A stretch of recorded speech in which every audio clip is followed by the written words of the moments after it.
Cleopatra wasn't just a queen, she was one of the most intelligent women in all of ancient history.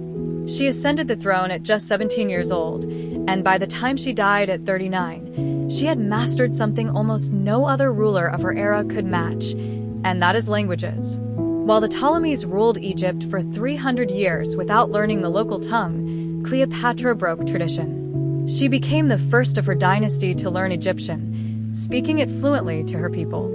But that was only the beginning. Ancient historian Plutarch tells us Cleopatra spoke 9 languages: Greek, Egyptian, Hebrew, Median, Parthian, Ethiopian, and more. Arabic didn't even exist yet, so she couldn't have spoken it. It was like trying to speak a language that hadn't been born. Her brilliance wasn't limited to languages. Cleopatra studied geography, astronomy, mathematics, diplomacy, economics, zoology, alchemy, and medicine. She spent hours in what we would call an ancient laboratory, writing books on herbs, cosmetics, and healing remedies. All her works were tragically lost when the Great Library of Alexandria burned in 391 AD. But we know they existed. The physician Galen actually studied her writings. One of Cleopatra's recipes was a cream meant to help bald men regrow their hair. Even centuries later, her medical knowledge still impressed scholars. But Cleopatra's life wasn't just about science, it was also about power. In 42 BCE, she met Mark Antony, the Roman general who controlled the eastern half of the empire. Their relationship was both deeply personal and boldly political.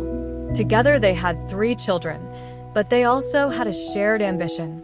Cleopatra wanted to secure Egypt's future, and Antony wanted to strengthen his claim in Rome. Everything shattered when Antony declared Cleopatra's son, Caesar Ion, to be the true son and heir of Julius Caesar, a direct threat to Octavian, Caesar's adopted heir in Rome. Octavian launched a brutal propaganda campaign. He claimed Antony wanted to give Rome's riches to Cleopatra and even be buried beside her in Egypt. Finally, in 31 BCE, the tensions exploded. The Battle of Actium became the deciding moment, and Antony and Cleopatra suffered a crushing defeat. Forced to flee back to Egypt, they faced the inevitable. Then came the tragedy.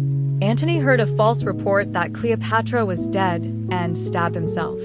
He was taken to her monument, bleeding, where he died in her arms.